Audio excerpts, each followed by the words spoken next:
Hey guys, I've got clips from 4 different clan battles here. The first two, something similar goes on. We've got a BB pushing into the cap, or pushing toward the cap in each one of them, and one of them it works and one of them it doesn't. And I think I might know the reason why. I also want to say, look, I'm no Flamu. I don't have a 60% win rate. This is just my 2 cents worth. I'm not trying to be overly critical of any one person. I just maybe there's some stuff we all can learn from this and enjoy clan battles a little bit more. That's the point. But anyhow, actually, Alter is the guy that pushes in both of these.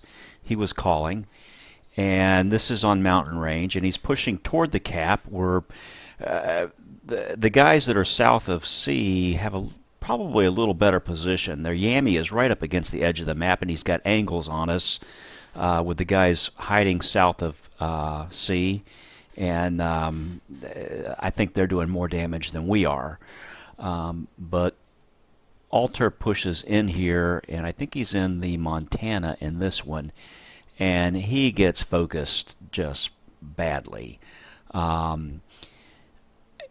think a couple things are necessary to push into a cap. Number one, pretty much everybody needs to do it together so that somebody doesn't get focused down. And we also need to know that torpedoes are not a huge threat, because he's going to have right here, all these torpedoes are going to pretty much finish him off. He's going to take a couple of these. And then the continuing fire from the guys that are focusing them, and that's the end of that one. And I wanted to show you this. This is on everybody's favorite Sea of Fortune map. That Moskva that I've circled, he stops at the end of the first arrow and is out of the game. You can see him there in the position where he is now. He's out of the game for a good little while. There were a couple DDs north of us, and just in hindsight, I think he should have continued on with the second arrow and chased those DDs down. But here we've got Alter again. He's in the curve first, and he's pushing into the cap and taking on the enemy curve first. And I think that is the big difference. This enemy curve first that's in the channel keeps the Shima that's north of this channel from firing torps south. And that's why it works this time, and it didn't work before. Also, there's a Hindi going with him. That helps, because the Hindi, right there, you see the torps. They're going to find this curve first. But I think the big thing is that Shima couldn't put torps through the channel with his friendly curve first sitting in the channel. And I think that is the key difference right here. And here's the end of the enemy curve first. And we lost the first one, and we went on to win this one. It was a little bit of a it wasn't settled right here, but we went on to win this one. We now had one cap. We were capping A and B. We've had C. The Moskva's on the move now to come around on the flank. Things are going pretty good for us. Now we have a ship advantage. Everything's pretty much going right. But I think the big deal that probably was unnoticed, I don't know, maybe Alter realized it. That first in there wouldn't be any torps coming through. I'll give him the benefit of the doubt on that one. But I'm convinced that was the difference, is the fact that because that ship was in the channel, there were no torpedoes to contend with. And the next one is going to be a good match we played on the Islands of Ice. And what I want to show you here is the North group that I was in. It was Desmo Pilot, Smitty, and myself. I light up radar right about here, and I spot their entire team.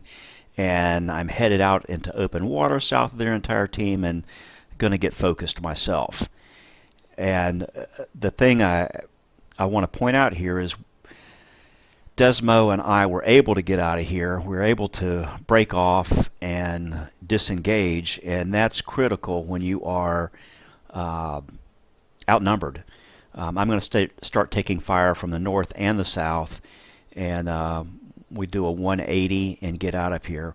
What I was kind of slow on was asking Desmo for help. I mean, if they're firing at 2 ships, those ships will go down more slowly than if they're just firing at 1, and it took me a little while to ask Desmo to slow down, let me catch up to him, so we would spread out the enemy fire a little bit. And I think I got a dreadnought in this one, in a Moskva, because I mean, I almost got killed right here. And what I wanted to show you here now is Smitty is headed north between the islands. His idea was to come around and torp all those guys that are, but he runs right into a Hindi, and he was, you can see that on the mini map now. He runs into this Hindi, and he was kind of upset with himself at what happened here, but I think this is a big deal. I think he really helped the team out, because he torps the Hindi, and the Hindi torps him, and they end up killing each other. But because of that, they never got over to the A cap. So they were never able to put point pressure on us. There they are. We were able to keep the point pressure on them the whole game. And this final one is the mountain range match from last night. And this was the blitzkrieg, bum rush, whatever strategy. I have to admit, I am not a big fan of this strategy, and as we go through this, I'll have 3 reasons for that. But we execute it just like we were asked to, okay? There's nothing wrong with the execution on this. I just think this is a plan that I know you guys had some success with it one night, but you know, against an enemy that's flexible, I don't think it works. And the reason for that, well, one thing, look at this. We know they started north of C, and we're headed, there's 3 ships in the south that are headed straight to the A cap. There's 3 ships that are kind of go up the middle. I'm sorry, the south guys are headed to the B cap. There's 3 ships that are going to go up the middle toward the A cap. Well, one problem is those guys headed to the A cap really don't want to open fire on the guys that are in C because they're sailing broadside to it. Here's another issue with it. All our ships are grouped up. Everybody's in one group, and so we're susceptible to torpedo fire. I can't tell you how many times in random I've targeted a ship that was in a group, fired torpedoes at it, and ended up hitting a ship I didn't even target. So that's another issue I have with it. And the final issue is this, at this point, we're down 1 ship. That's going to get rectified. There's a Shima that's beached over there, and we're just about to take him out. The ships are going to be even, but what happens is, at this point, if we just race around the map trading caps, they're going to have 2 caps most of the time, and we're going to have 1, because we've secured A, but they've got a ship headed to a ship headed to the cap in the south right now. And they're going to start putting point pressure on us, and it forces us to act. Now here we're going to go up. We're going to get the leading ships because I think this Gearing is radared. We're going to take him out. There he goes. So now we have a ship advantage. But they start capping B in the south. And that's going to force us to do something.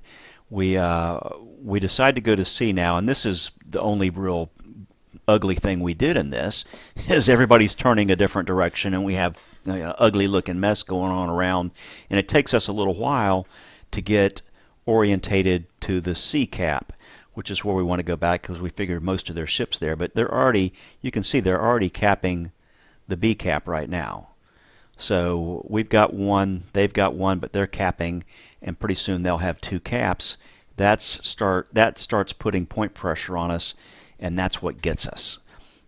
If it was just ship-to-ship battle, we win this one, but it was the points, and that's the real issue I have with this strategy, is you're not going to control, you're only trying to control 1 cap at a time. If you happen to run into the enemy force that's unprepared and outgun them, yeah, it works. But if you've got an enemy that's flexible and just chasing the caps, they'll win with this kind of game plan. What I wanted to show you here was this this Moskva on the red team.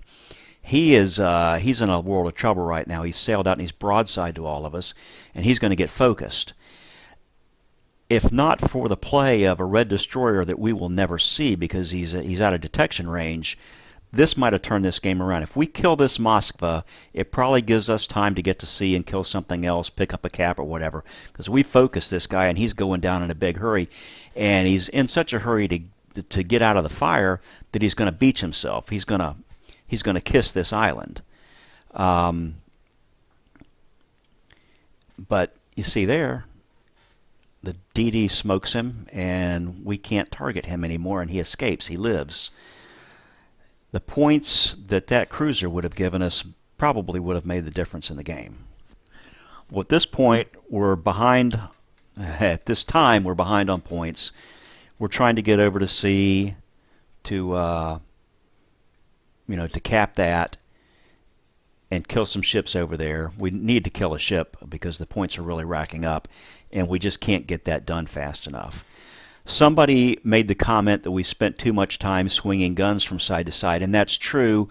I don't have a solution to that. I don't know how you see a DD, you need to focus it, because we're going to spot a Ognavoy or something to our south right here, and we need to focus that guy and get rid of him.